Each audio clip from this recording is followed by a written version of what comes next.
Welcome to IGH Going Rogue. Today's Wednesday, February the 26th, and we're just going to come right out of the gates quickly. Our guest is on limited time.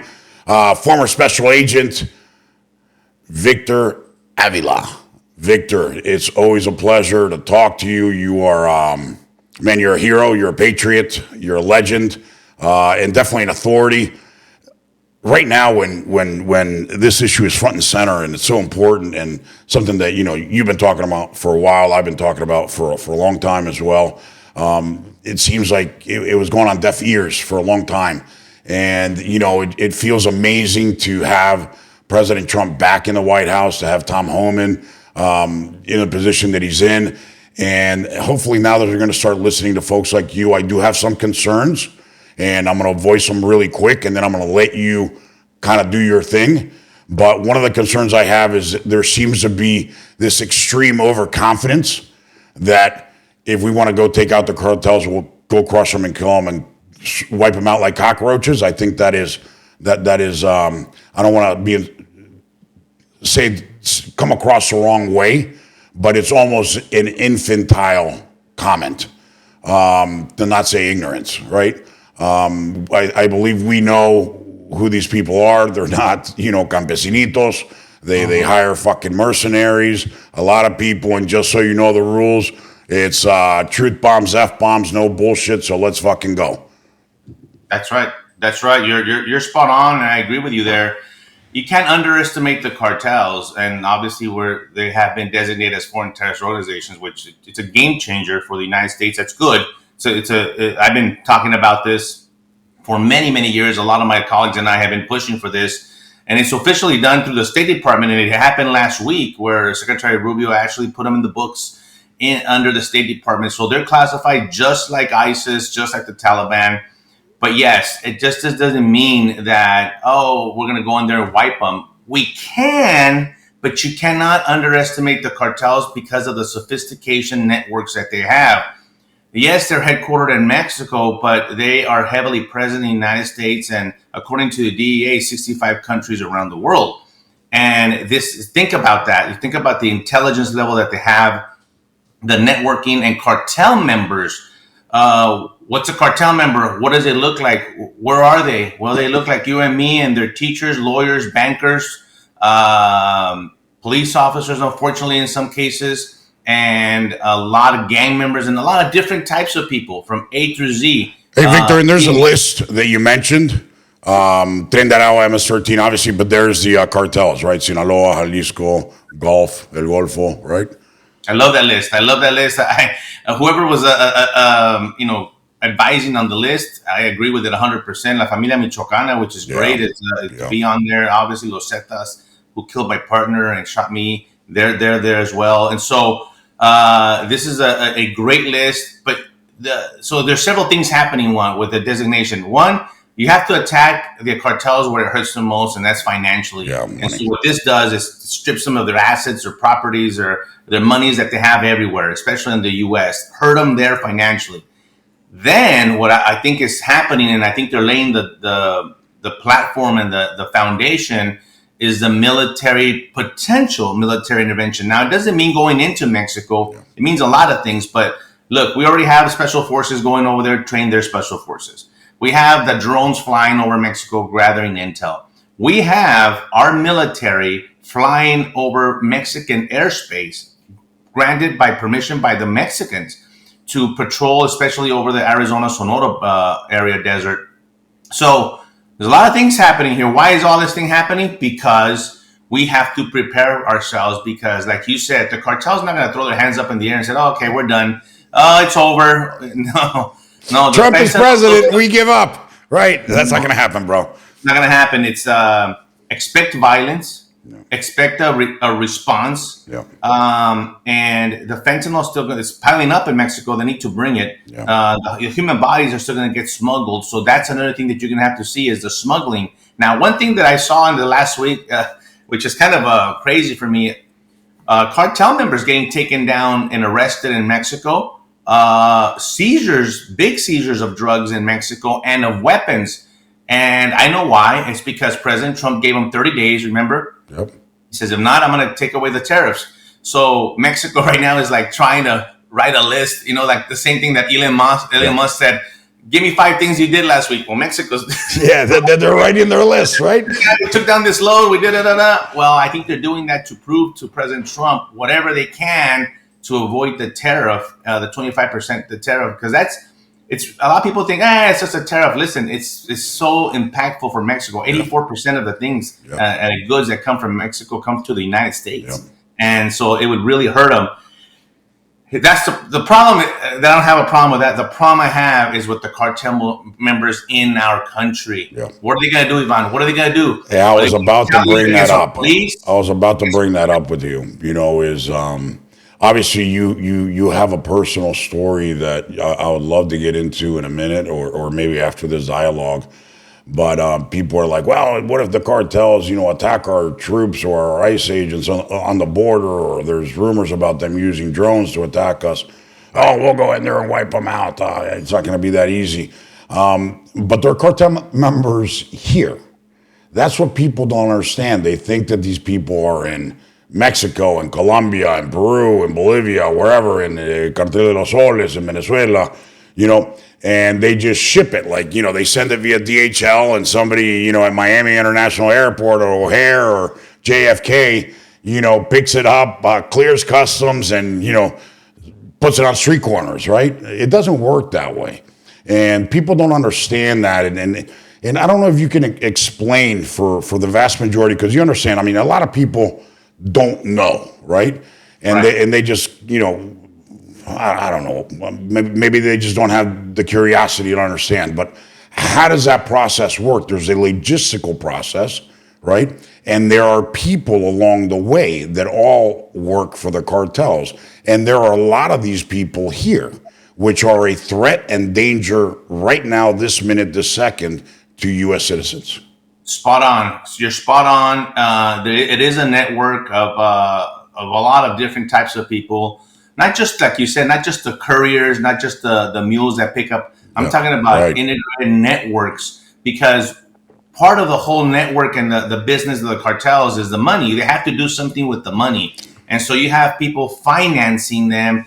The money laundering aspect of this is out of control. Yep. You name the business, and the cartels have had their hand in it. Their money is incorporated in the world banking system. This is how significant this is. So when you have all these illicit funds traveling through as many channels as you can, we have a problem. I call them reps. They have reps in the U.S. permanently. They live here, and their sole purpose to be in the U.S. is to do many, many things, not just scout, not just deliver drugs, but conduct businesses with their illicit money. So these are business people, right? Not just soldiers, right? I'll give you one example.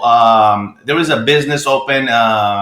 It was in Fort Worth, Texas, and I talked to the owner. This was the owner of the business. She was opening a restaurant in a little strip mall in Fort Worth, and she does her thing, the legal paperwork to open a restaurant, and she finally gets to open. And then one day, 2 guys mysteriously in a car drive up and park in front, and they walk in and they start basically interrogating her. And she's like, "Who the hell are you guys?" And they were cartel members, and they wanted to know, because this is what I'm telling you. This example is a real story, by the way. Right. Well, they wanted to know who she was, what she wanted, what her intentions, who she was connected with. And all that, and at this point she wasn't extorted, which is good, but they were checking to see who's coming into their territory, because they control that, even the shopping center. So in Texas, that's this crazy. This happens in Mexico all the time. And in Mexico, the people in Mexico, they're tired of being extorted. Yeah. They're sick and tired of paying the cartel the quota every 2 weeks, every month, just because they have a business. Yeah. They're sick and tired of that and being terrorized and the violence and everything else. Los famosos cupos. Los cupos, right? Los cupos. Yeah. So it's and so this happens in the U.S. more than people know, and the audacity of the way these guys kind of carry themselves around the whole entire United States.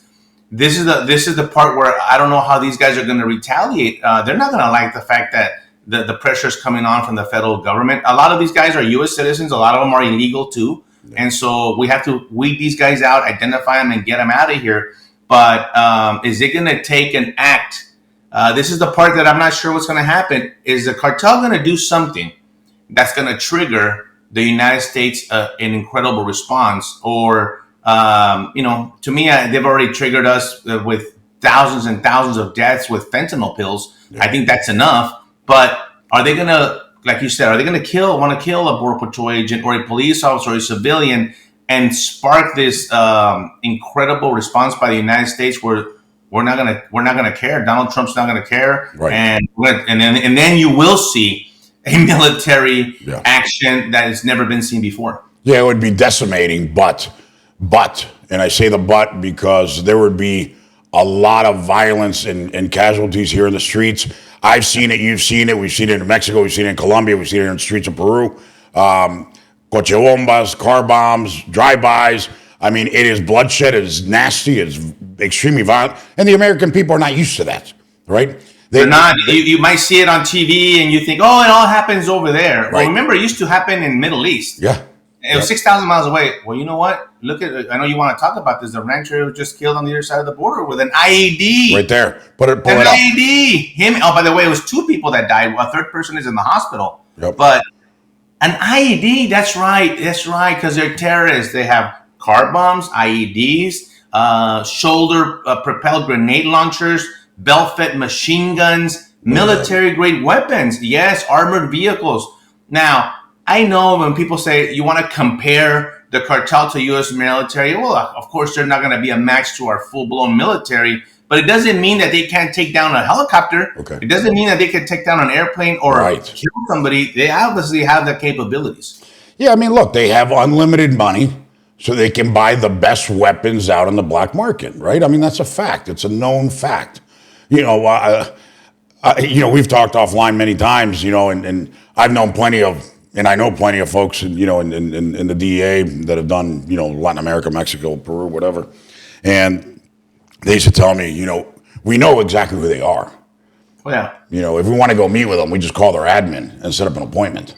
It's he's like, the issue is arresting them, because you don't have evidence or proof or whatever. And, whatever, it's more complicated than that. But they're surrounded by people that are very well trained, very well equipped. They have the highest technology. It's not going to be an easy thing. And if you hit one, everybody that's on this side of the border is going to get activated, and you're going to start seeing car bombs, explosions, everything all over the streets of the United States. I don't think the U.S. citizen is prepared for that kind of bloodbath. I mean, you remember durante la época de Escobar in Colombia. Mm-hmm. I mean, imagine you're going to the bank or going to a shopping center and a car bomb explodes and, 15 people get shredded to pieces. That would be absolute chaos here. And it happens 3 times a day, every day for, a year and a half. It would, I think the economy, everything would collapse because this country is not used to that. And I think the U.S. is where, and especially our military intelligence has to gather this before any type of action, because the one that has the intel is the one that has the advantage. Yeah. And I think that's what we're grabbing now. The cartel has always had the intel before us. They're always a couple of steps ahead of law enforcement. That's why they smuggle everything into the country. Now, we gain traction on that. Now we could have a response to try to avoid exactly what you're saying and contain that violence down by the border or in Mexico and not let it spill. Here's another thing that I heard of one of my friends say yesterday, actually, in an interview, and I was quite surprised, and I'm going to share it with you, see what you think, because at first I was like, nah, I didn't believe it, and I started thinking about it. But he said that he believes that the cartel members, if there was a retaliation by the United States or an attack by the United States inside Mexico, that the cartels would actually not fight back. And hear me out, because the cartels are not loyal to anybody. They're loyal to themselves. Money. And they would actually not want to protect another cartel member. They always want to kill each other anyway, even within the cartel. They're always fighting for positions and all that. And I started thinking, you know what? These guys are cowards when they're by themselves. That's true. I when they're together in a group, they're emboldened. But I've dealt with a lot of them individually, and you'd be like, yeah, they're killers, but they're killers with a group, And so interesting that my friend said that, and he's one that's been involved a lot in this whole world as well. And I thought, well, this is interesting. If they would kind of say, no, I'm not going to fight for them, and I don't want to get killed by the United States government. Well, go back to Escobar, right? Cali, Medellin. They're like, go ahead, chase them down, kill them, right? It's not our problem, right? Right. Why wouldn't it happen in Mexico with Jalisco, Guadalajara? Or they'll start giving each other up, right? Like, right. Oh, that's the guy. They'll just cut deals. They're business people, right? They're going to cut a deal. Right. They'll say, hey, I'll help you get some of these guys, but you leave me alone. Give me a 10-year, 15-year grace period to exit the business or something, right? Something that I've heard a lot, and you brought it up on the laundering thing, and I think it's very critical, and I was reading a lot of it last night to prepare for this call. The amount of laundering that has been going on in real estate in this country has been astronomical and credited to a lot of the pricing hikes and all that. They're saying, forget Blackstone, forget these things. It's a cartel money that's really driving real estate investments, and a lot of it is being washed, especially to Texas. What do you know about that? I know you've been. Oh my God! I was briefed on a big case by one of the chiefs. He's no longer there. As a matter of fact, they forced him out. I think he was in. I'm not sure if it was Kentucky, up there somewhere.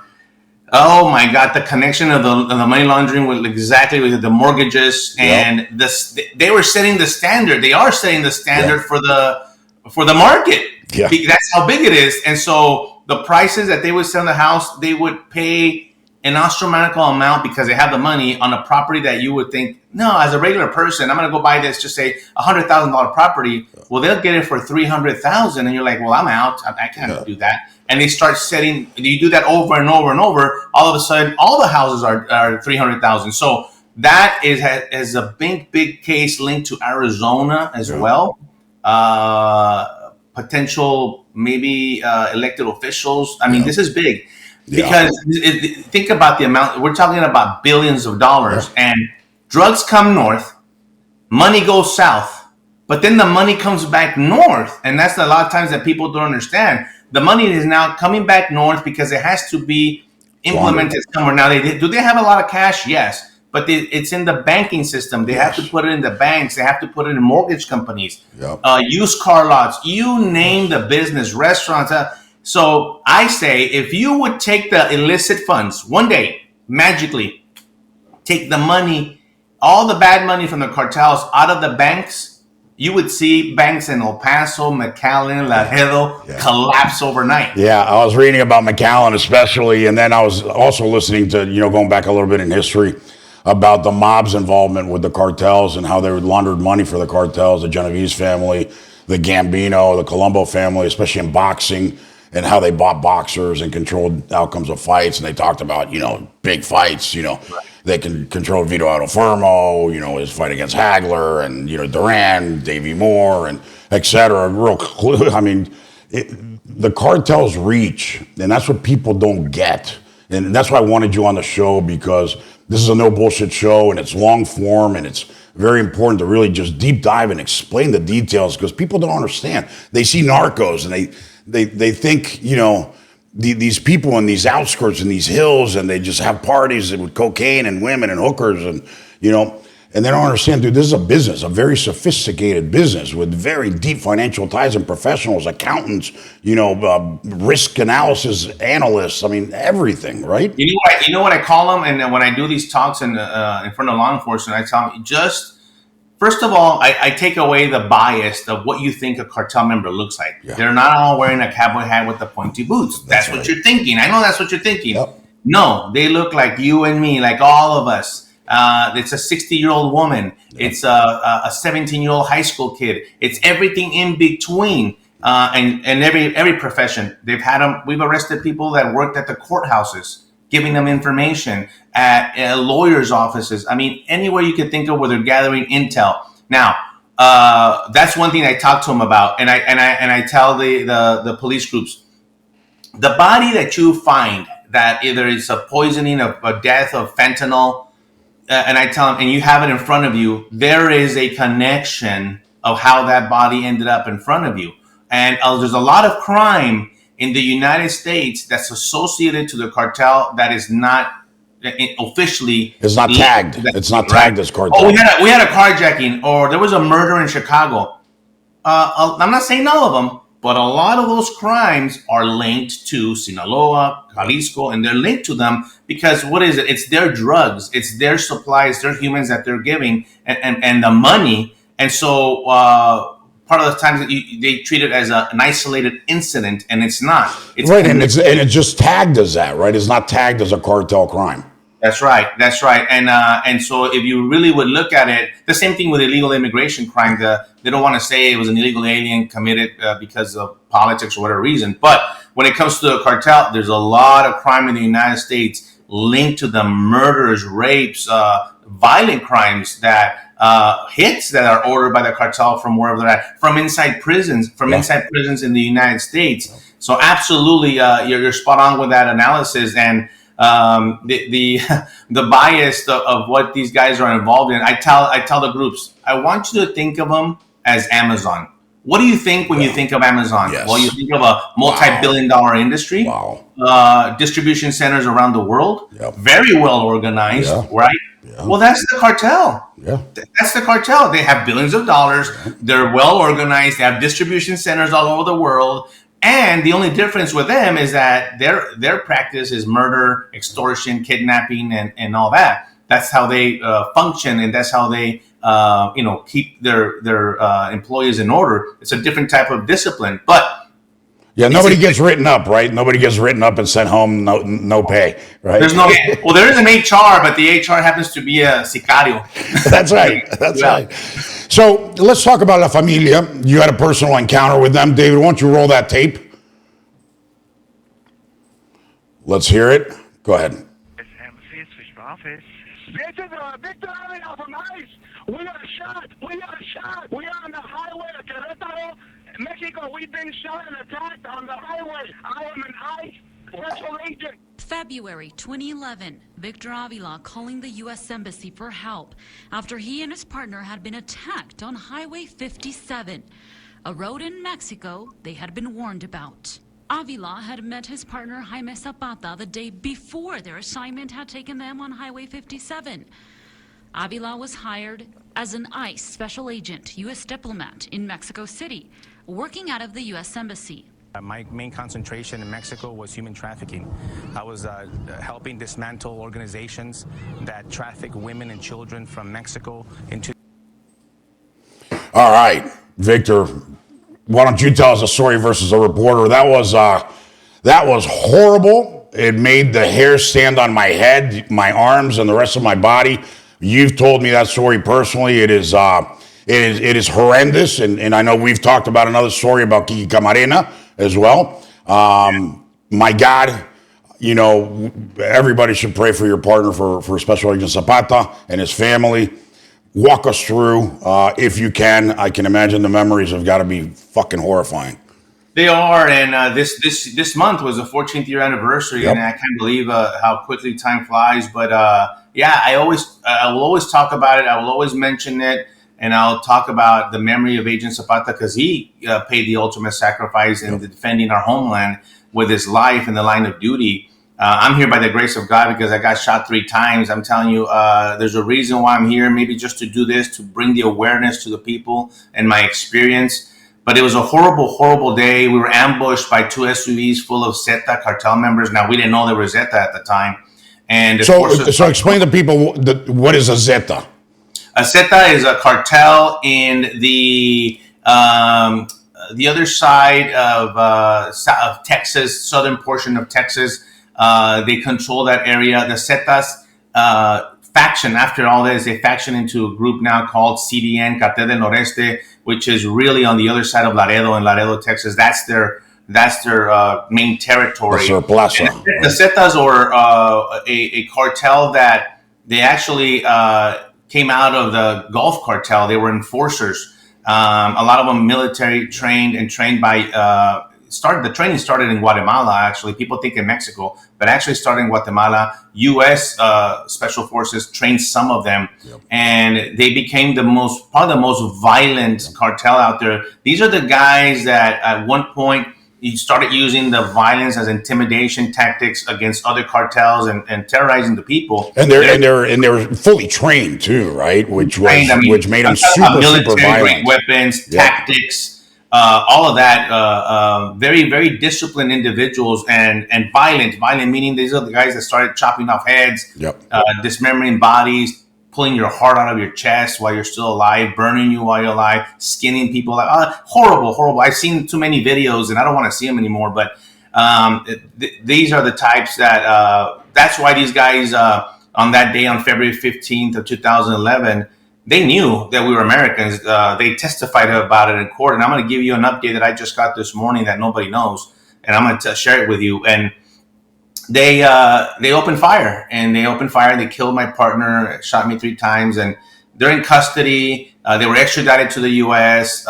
It's a big mess. It was 8 of them. Well, 1 of 7. 1 was pronounced or considered dead. And these 7, 2 went to prison for life. They never spoke. They never cooperated. The other 5 got these tremendous deals, 35, 34, 28. And the list goes down of years that they got in prison for killing a U.S. federal agent. Just this morning, I get a call from the U.S. attorney. And think about this, 14 years later. She tells me that the main guy of they call them estacas, the main guy of the hit group of these sicarios of the cartels, filed a motion, and I'm not making this up, I wish I was, filed a motion to the court to be considered for a compassionate release. Oh my God. Can you fucking believe that? I'm sorry for the language. No, dude. Hey, this is a show, man. F-bombs are part of it. Are you fucking kidding me? I just got that call about an hour before I came on, and I had to hold my breath. My daughter was sitting next to me, and she's just kind of like, calm down, Dad. And I let the attorneys talk, and they're telling me, Victor, we're fighting it. And they said, okay, we know how you feel, but go ahead, tell us. Bro. And I tell them, listen, first of all, the audacity that this fucker has to even file this motion. Some household jail lawyer probably told him about this, but nevertheless, you have to take it serious. You have to go through the motions. Yep. Now, he's saying that he's no longer a cartel member. He's rehabilitated, and he should be released compassionately for killing a U.S. federal agent and wounding another. This is what I told him. I said, obviously, you know how I feel, but remember this, and in your motion, I want you to include that this is a terrorist now. Yeah.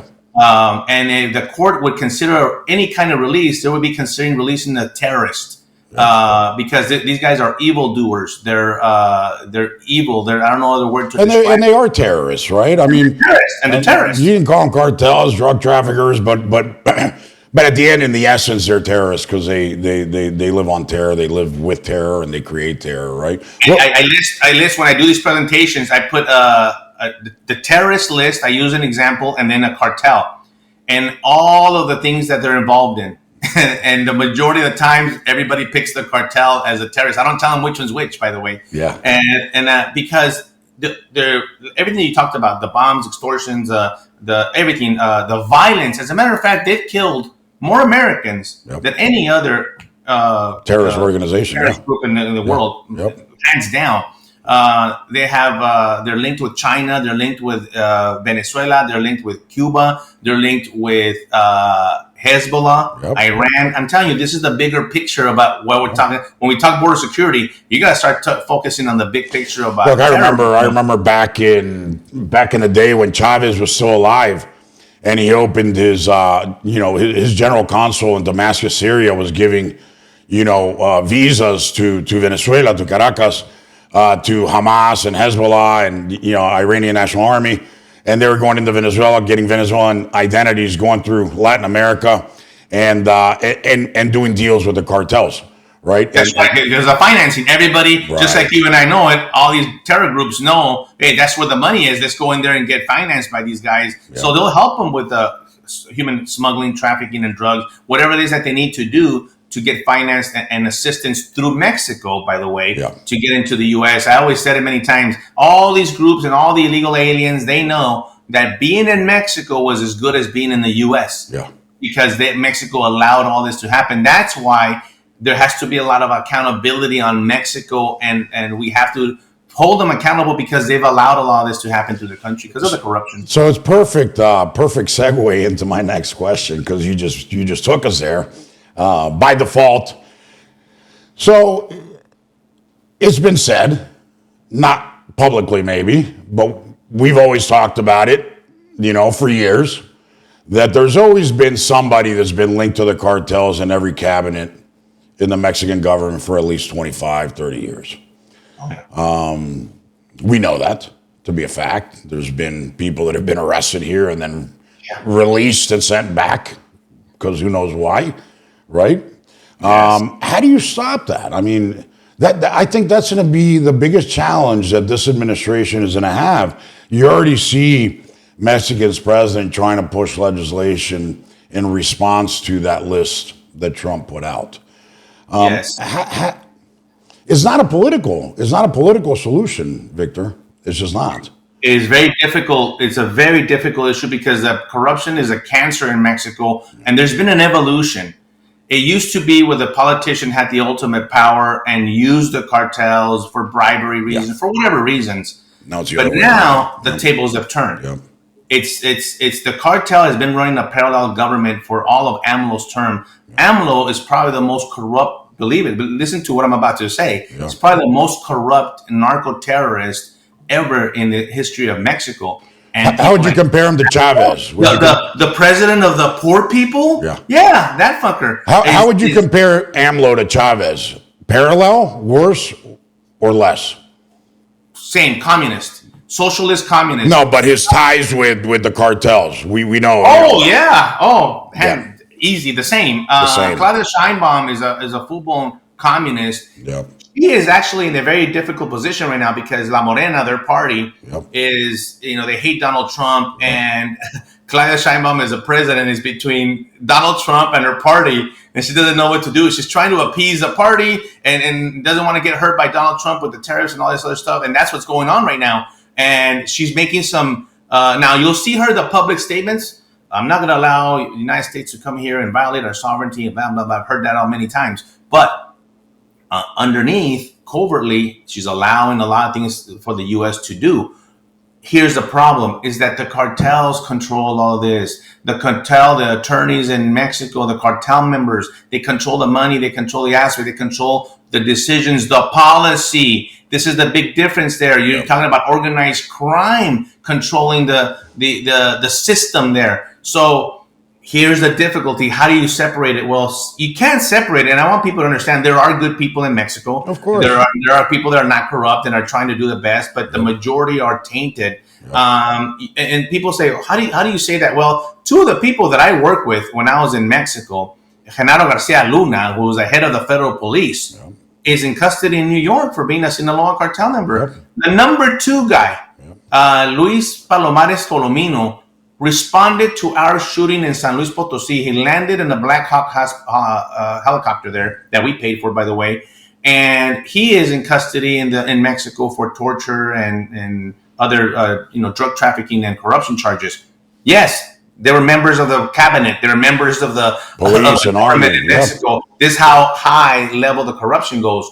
And we were forced to work with these people because they were put in these posts. And so we knew that we had to navigate every single day about the information, how we shared it, we didn't share it, vetted groups, and all that. It gets complicated. So you're right on in how it's very difficult to separate. So at one point you say, well, we don't separate it. The United States, we have to treat them all as a corrupt entity, and then we start taking them down. And that's probably the only way that we could actually have a solution for both countries. Because when you start cleaning it up, it's going to benefit everyone. A lot of people, not just the United States and Mexico, but a lot of other people that have been, look at the lime trade, the avocado growers, the mango growers, the petroleros, the steel trade. We're talking the cartel has a hand in a lot of these businesses, and they're sick and tired of being controlled by these people because they have control of the mountains of where they're growing their weed, where they're growing all this stuff, and the 100 super labs around Mexico that are making the methamphetamine and fentanyl. Now, those, I think, if you see any activity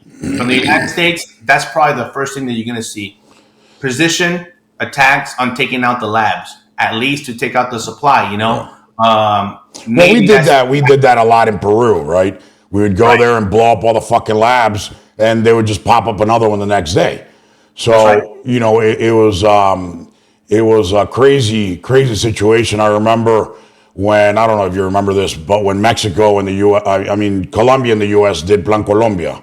Oh, yeah. Right?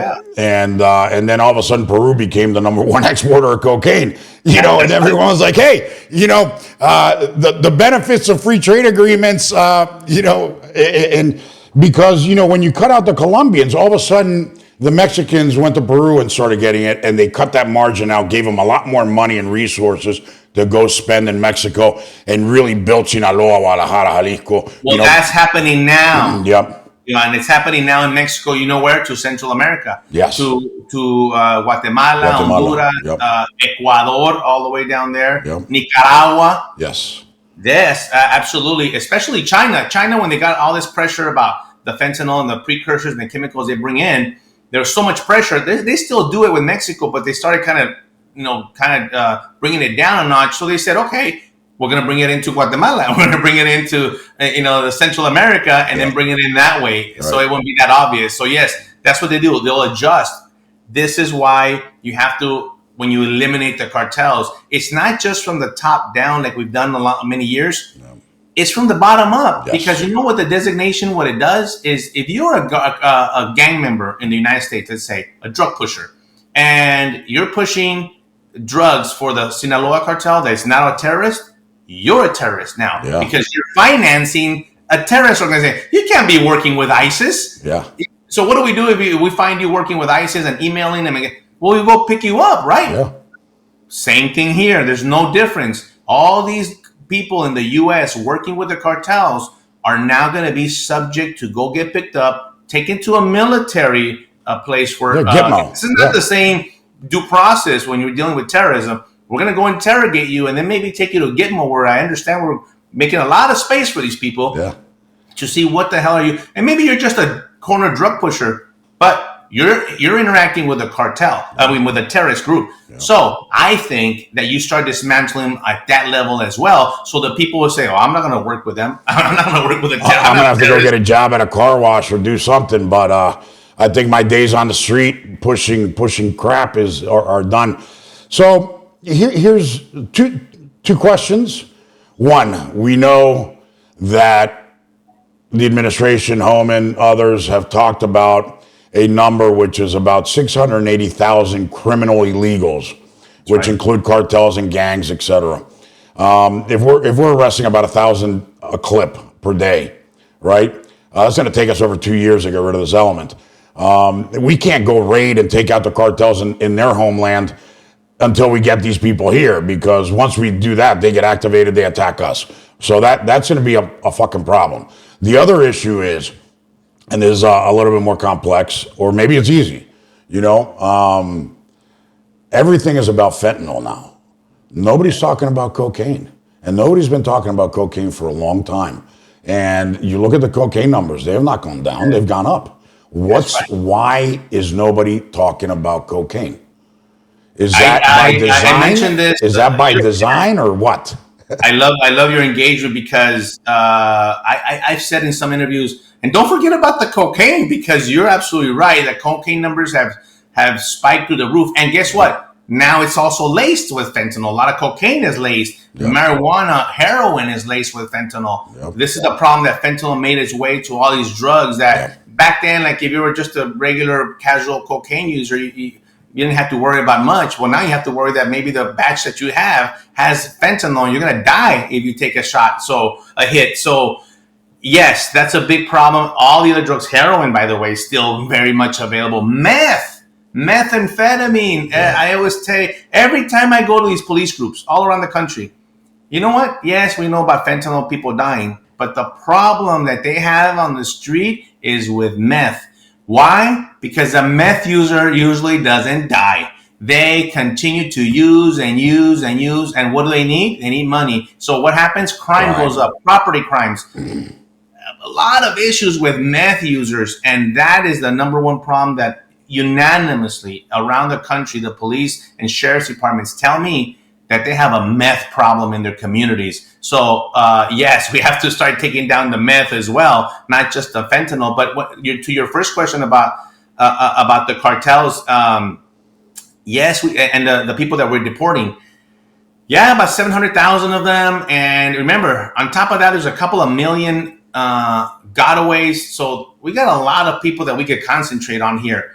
There's a lot of differences, that it slowed down here in the last week or so. But let me tell you why. First of all, it's the government and it's adjusting itself, right? People are coming into new positions. People are being moved out of positions. Yep. And that's going to get worked out pretty quickly. Okay, they're going to have the people in place. Good. But then you have the sanctuary cities people blocking you. Mayors, groups in LA putting out posters of the ICE officers and their addresses and phone numbers. I mean, shit like that. That's the problem. There's another problem that a lot of people are not talking about. And remember this, it's the process to remove a person from this country is not the same process under the Obama days. It was simpler back then. Plus, nobody really cared, and Obama, deported millions of people. Yep. The problem now is that when you take custody of that body, oh my goodness! If I understand a little bit and I'm still confused, let me tell you, I talk to my friends, and it's a bureaucratic crap process of paperwork. It depends. Let's say it's a criminal illegal alien. Even if you were convicted of a crime, all right, good. We're going to process you. We got you. We're going to remove you. It's not just taking them back. It's, are you going to see a judge or not? Because some go through judges, some do not. Some can be voluntary return. There's expedited removals. There's different ways of removals that are not deportations. Here's another thing.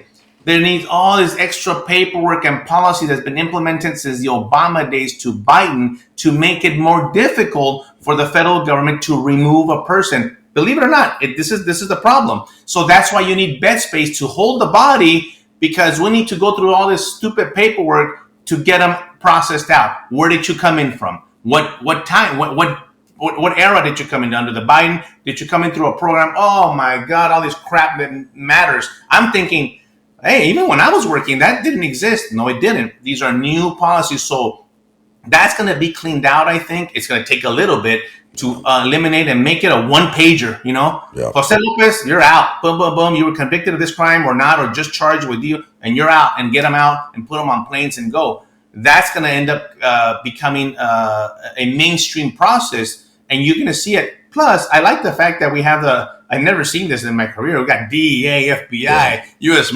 everybody's on board. Now, I had heard some reports that there's some like FBI agents and other people like, hey, we don't do Title VIII, which is immigration. Yeah. We're not immigration. No, that's not, we don't, sometimes, and these might be leftists, I don't know. They get caught up with the narrative from the left, and that is pulling at your heartstrings. You're not a compassionate person. You're not humanitarian. You're a racist for trying to get a person out of the country. And listen, you have to understand that the law is a law. And it has nothing to do with what I look like. And what it has to do is the oath that you took to be a federal agent and a federal investigator. To a crime is a crime, and you got to remove people, especially the ones that have come in here and committed horrible crimes against atrocities. Absolutely. I talked to those victims, Ivan. I talked to the victims. Many of the victims that were killed by illegal aliens, their son or daughter, or have died at a poisonous counterfeit pill. Many of them, hundreds of them I've met with. And when you hear their stories, that's the compassion that I have. Is they're the real victims. They did get separated from their families indefinitely. So we're at different times. It's horrible. Somebody that I know from growing up as a kid, his younger brother died from a fentanyl overdose. I know somebody else whose niece died I mean, dude, it's fucked up. I mean, she was doing heroin, she was addicted, and I guess he got laced with fentanyl and fucking died as well. So the situation's horrible. Just real quick, I know we have about a minute and a half with you. One question: what is your everyday carry? My P320 SIG. Oh, nice. I was a Glock guy. Here's my SIG. Yes, sir. I was a Glock 19. I still have a Glock 19. I'm surgical with that. Like, what's the movie with Denzel Washington? I'm surgical with that bitch. My Glock 19 is, but when I had the SIG for many years now, I love my SIG, man. I got my red dot on it. Yes. My P320, that's my everyday carry. That's fantastic. And 1 minute left, real quick, and we'll leave it there for the next time you come back because there's so much to talk about, man. We need to do this on a regular basis. I really believe that this conversation needs to be front and center all the time as much as possible. How bad is the organ harvesting or trafficking within this human trafficking stuff that is happening within the cartels? It's never talked about, and I know it's horrendous. People disappear, they're never found again, and they are being taken out and harvested, right? Yes, and I'll leave you with this. It exists. There you go. So the people that even that doesn't happen. That's in the movie. Listen, I just got chills. I wish it didn't. And there's some atrocities that I saw that I'll never share with anybody. I don't share my wife because I'll take those to my grave because that's how bad. I mean, things that in my mind that I've seen one human being doing to another, especially a child. It's evil. And one of those is organ harvesting. And yes, it's an underground, very, very culture dark system that exists. A lot of money. Out it, but I love to come back and we'll talk more because you know what? It's evolving here almost on a daily basis. I know. This is changing. Man, I do an interview in the morning and then it changes in the afternoon. And the interview I do in the afternoon, well, wait a minute. I said, never mind what I said in the morning because it's changed. That's right. I mean, it's that fluid right now, but I'd love to come back with you. And let's do it, man. Let's do it. Let's talk offline and let's set something up, but let's make you a regular here. This thing needs to be talked about every week, daily, all the time. I mean, the American people do not know what can possibly fucking hit us if this shit goes fucking south. Victor Avila, you're the fucking man. You're the boss, dude. Thank you so much for coming on, and we'll see you again, hopefully very soon. Appreciate you, brother. I'll see you next time. Take care, bro. All right, guys. It doesn't get any more clear than this. I hope you paid attention. I have been talking about this crap for over a decade, for a long, long time. People do not take this serious. They see Narcos. They see, Tony Montana, Scarface, they don't really understand how this works, how complicated, how sophisticated a network it is. Professionals, not just thugs, capos, sicarios and people like that. But this thing is huge. Like you said, think about it as Amazon, right? It's got every single layer from the truck driver, from the delivery guy, from accounting and legal and HR. And he goes, yeah, HR is a sicario. You don't get written up. You just get taken out back and shot or beheaded. But yeah, it is a very complicated situation. Heads up, pay attention. And now if you're part of this crap, you better get the fuck out because now you're considered a terrorist. We'll see you tomorrow. There's a lot more shit coming. Take care.